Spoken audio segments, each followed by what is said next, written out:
ఇక కళ్ళజోడు అవసరం లేదు. స్మార్ట్ విజన్ ఐ హాస్పిటల్లో ఎలాంటి ఐ సర్జరీకైనా 50% డిస్కౌంట్. ఆగస్టు 11 నుండి 19 వరకు మాత్రమే. నమస్తే, వెల్కమ్ టు సుమన్ టీవీ. మన శరీరంలో చెడు కొలెస్ట్రాల్ పెరగటానికి కారణాలు ఏంటి, ఈ చెడు కొలెస్ట్రాల్ని ఏ రకంగా మనం కంట్రోల్ చేసుకోగలుగుతాం, అలాగే గుడ్ కొలెస్ట్రాల్ని ఎలా పెంచుకోవాలి, సో ఈ విషయాలన్నీ తెలియజేసేందుకు మనతో పాటు ఉన్నారు డాక్టర్ శ్రీనివాస్ కుమార్ గారు, cardiologist from Apollo hospital, film Nagar. Hello sir. Hello madam. Sir, బాడీలో మనకి చెడు కొలెస్ట్రాల్, ఈ బ్యాడ్ కొలెస్ట్రాల్ని ఎలా అసలు కంట్రోల్ చేయాలి, ఎందుకు వస్తూ ఉంటాయి ఇవి? అంటే కొలెస్ట్రాల్ పాపము బ్యాడ్ అని చెప్పి చాలా బ్యాడ్ నేమ్ వస్తుందండి. కానీ కొలెస్ట్రాల్ అనేది మన శరీరంలో ప్రతి సెల్ ఫార్మేషన్కి అవసరం. ఓకే. ఇంకోటి ఏంటంటే చాలా మంది అనుకుంటారు కొలెస్ట్రాల్ ఎక్కువ తింటేనే పెరుగుతుందని. అది కొంచెం మాట వాస్తవం, కానీ 70% బాడీ మెటబాలిజంలో ఉత్పత్తి అవుతుందండి. ఈ 30% పైనుంచి మనం ఏదైతే కన్జ్యూమ్ చేస్తామో అది కంట్రిబ్యూట్ చేస్తుంది. చాలా మంది స్ట్రిక్ట్గా డైటింగ్ చేస్తున్నా అయినా ఉందనుకుంటారు. ఎందుకంటే ఫ్యామిలీ హిస్టరీలో అనుకోండి, బాడీ మెటబాలిజం అనుకోండి, 70% బాడీలోనే ఉత్పత్తి అవుతుంది. సో ఒక 30% పైనుంచి మనం తినేది కూడా కంట్రిబ్యూట్ చేస్తుంటుంది. సో కొలెస్ట్రాల్ అంతా బ్యాడ్ అంటే అన్నీ బ్యాడ్ కాదండి. ప్రతి సెల్ ఫామ్ కావడానికి కొలెస్ట్రాల్ అవసరం. కానీ ఏదైతే ఈ మోతాదు మించుతుందో అప్పుడు దానివల్ల దుష్పరిణామాలు వస్తాయి. మామూలుగా ఏంటంటే కొలెస్ట్రాల్ లెవెల్స్ మనం షుగర్ అనుకున్నట్టుగానే బాడీలో కూడా కొలెస్ట్రాల్ వాల్యూ చూసినట్టయితే అరౌండ్ 200 మ్యాక్సిమం 260 వరకు టోటల్ కొలెస్ట్రాల్, అరౌండ్ 130 160 వరకు ఎల్డిఎల్ కొలెస్ట్రాల్, హెచ్డిఎల్ కొలెస్ట్రాల్ అయితే అరౌండ్ 30 to 50 మధ్యలో, ట్రైగ్లిజరైడ్స్ అయితే అరౌండ్ 150 mg నార్మల్గా కన్సిడర్ చేస్తాం. ఇంకొక చిక్కు ఉంది ఇందులో. నార్మల్ అంటే మీలాగా నాలాగా నార్మల్ ఉన్న వాళ్ళకి నార్మల్ వేరండి. కానీ హార్ట్ అటాక్ వచ్చినా లేదంటే స్టెంట్ పెట్టినా దాని బైపాస్ సర్జరీ అయినా ఈ నార్మల్స్ స్ట్రిక్ట్గా తగ్గించేస్తాం.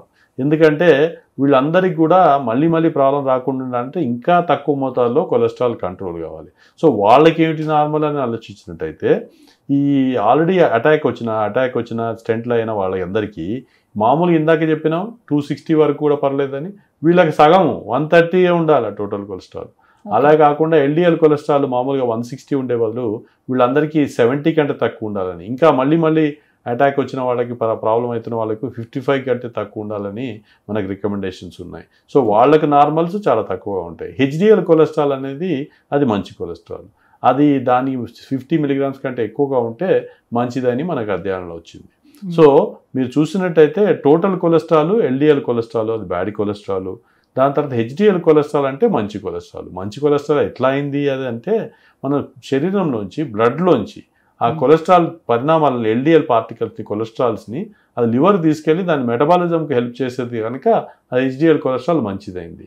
ఎల్డిఎల్ కొలెస్ట్రాల్ టోటల్ కొలెస్ట్రాల్ ఎందుకు బ్యాడ్ అయినాయంటే డైరెక్ట్లో ఆర్టరీ లోపల సెల్స్ లోపల ఈ కొలెస్ట్రాల్ ప్లాక్ పేరుకపోయి అక్కడ కొలెస్ట్రాల్ గడ్డగట్టి ఇంకా రక్తం వేరే సెల్స్ అన్నీ కలిసి కూడా నారింగ్ చేస్తుంది కనుక అది బ్యాడ్ కొలెస్ట్రాల్ అయింది. సో ఈ బ్యాడ్ కొలెస్ట్రాల్, గుడ్ కొలెస్ట్రాల్ ఏవైనా కూడా మోతాదులో ఉంటే పర్లేదు, కానీ మోతాదు మించినప్పుడు మాత్రం ప్రాబ్లం. కొందరికి పుట్టుకతోనే కొలెస్ట్రాల్ అబ్నార్మల్గా ఉంటుంది. దాన్ని కంజెంటల్ హైపర్లిపిడిమియాస్, హైపర్ కొలెస్ట్రాలిజం అంట. వారి కొలెస్ట్రాల్ వాల్యూ చూస్తే మీకు అది 700 1000 అట్లా ఉంటుంది. ఎల్డిఎల్ కొలెస్ట్రాల్ చూస్తే 500 400 300 అట్లా ఉంటుంది. చాలా ఉన్న వాళ్ళకి వేరే విధంగా కొలెస్ట్రాల్ డిపాజిట్ స్కిన్ మీద కావడము, టెండన్ గ్రాంథోమస్ అని అర్లీగానే 20 ఏళ్ళకి 15 ఏళ్ళకి హార్ట్ అటాక్ రావడము అట్లాంటివి చూస్తుంటాం.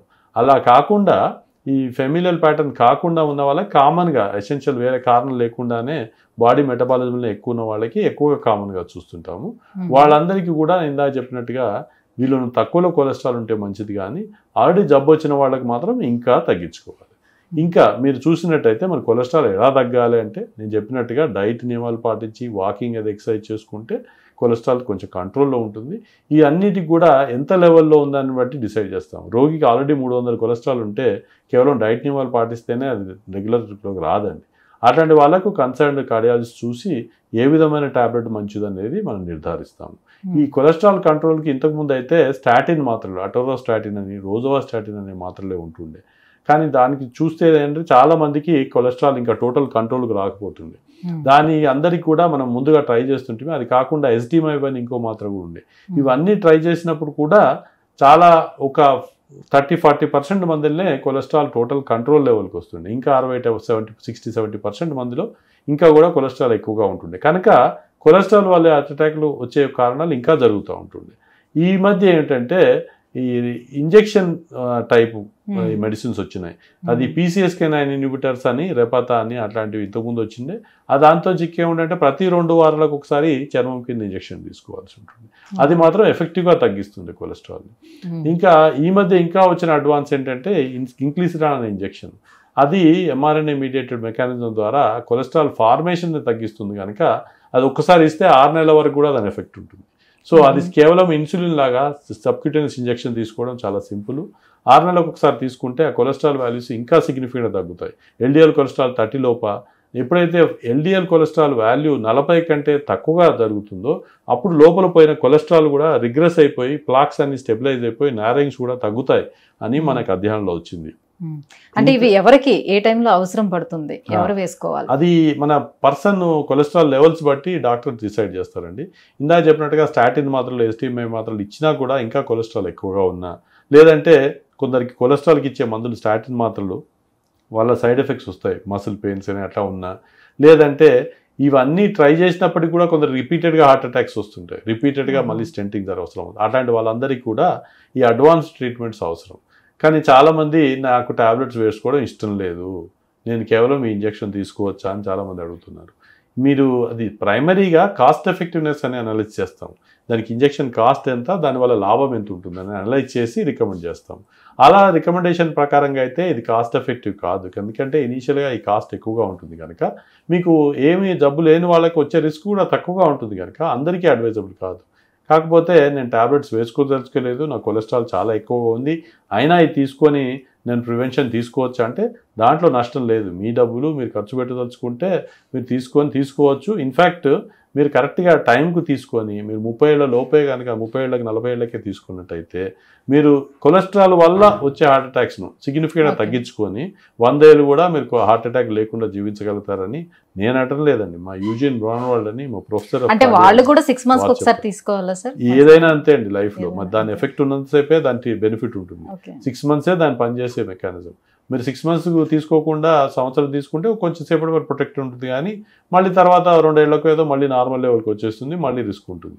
ఏదైనా మనం ఎక్సర్సైజ్ చేసినప్పుడే మనకు బెనిఫిట్, డైట్లో నియమాలు పాటించినప్పుడే బెనిఫిట్, అలానే ఇంజెక్షన్ తీసుకున్నప్పుడే దాని బెనిఫిట్. అంతేగాని ఒకసారి తీసుకుంటే లైఫ్ లాంగ్ పనిచేయాలంటే యాజ్ ఆఫ్ నౌ అయితే ఆ టెక్నాలజీ రాలేదు.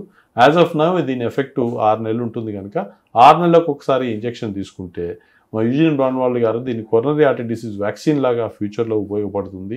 ఎస్పెషలీ హార్ట్ అటాక్లు ఎక్కువగా వచ్చే అవకాశం ఉన్న వాళ్ళందరూ తీసుకొని బెనిఫిట్ కావచ్చు, రాకుండా కాపాడుకోవచ్చు అని చెప్పిన్నారు. Right, thank you so much sir. LDL levels పెరగడానికి రీజన్స్ ఎలా తగ్గించుకోవాలి, ఎటువంటి చికిత్సలు మనకు అందుబాటులో ఉన్నాయి, ఈ విషయం తెలియజేసినందుకు థ్యాంక్ యూ.